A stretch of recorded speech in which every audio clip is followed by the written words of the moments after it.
Some schools in California are using social justice tactics to try to repair the damage done to school-age children over the past almost 2 years of coronavirus lockdowns and remote learning. That includes the Los Angeles Unified, Oakland Unified, Sacramento City Unified, San Diego Unified and other districts are phasing out grades below AC for high school students. The plan is meant to re-engage students but also help them get accepted into public colleges. Our hope is that students begin to see school as a place of learning, where they can take risks and learn from mistakes, instead of a place of compliance, Nydia Baez, assistant principal at Fremont High and Oakland Unified, said in an ABC report. Right now, we have a system where we give 1 million points for 1 million pieces of paper that students turn in, without much attention to what they're actually learning. ABC reported on the development.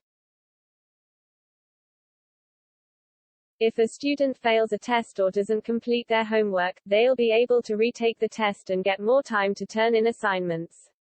The idea is to encourage students to learn the course material and not be derailed by a low grade that could potentially disqualify them from admission to the University of California and California State University. Students who don't learn the material, pass the final exam or finish homework by the end of the semester would earn an incomplete. Although education reform advocates have been pushing for this for years, the pandemic offered an opportunity for districts to put it into action. With so many students languishing academically after a year of distance learning, districts see dropping Ds and Fs as a way to help students who have been most impacted by the pandemic, especially Black, Latino and low-income students. But the move is also, potentially, a step toward an entirely different learning system, in which students are assessed by what they've learned, not how well they perform on tests on a given day or whether they turn in their homework on time. Known as competency, or mastery-based learning, the style has been a staple of some private and charter schools for years, and a goal for education reformers trying to overhaul the traditional high school system. Some educational officials have praised the idea. We need a system that gets beyond the institutional model and provides more meaningful feedback for students, Devin Badiska, former superintendent of Vista Unified in San Diego County and chief executive of the Learner-Centered Collaborative, said. The future is going to require less focus on time and more focus on what we can do and contribute, and the quality of our performance. We need to prepare our students for this. But for some teachers, Ds and Fs play an important role in the classroom, NBC reported. They signal that a student did not learn the material and needs extra help.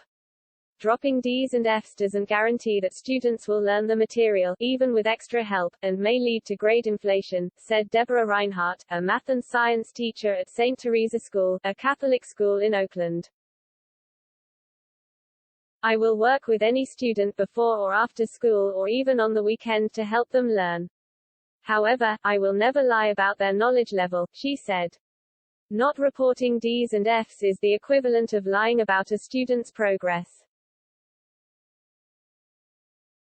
Laura Schwalm, a retired superintendent of Garden Grove Unified who is now chief of staff of California Education Partners, said grading should be designed for students to gain admission to the University of California and California State Universities, as well as admission to trade schools. Graduating with AD, in career and technology courses, too, leaves students with few choices, she said. No one is saying water down grades. This is about giving support, not lowering standards, and looking for simple ways to make grading more fair, to give kids a fighting chance and to measure what students know with multiple opportunities to show that.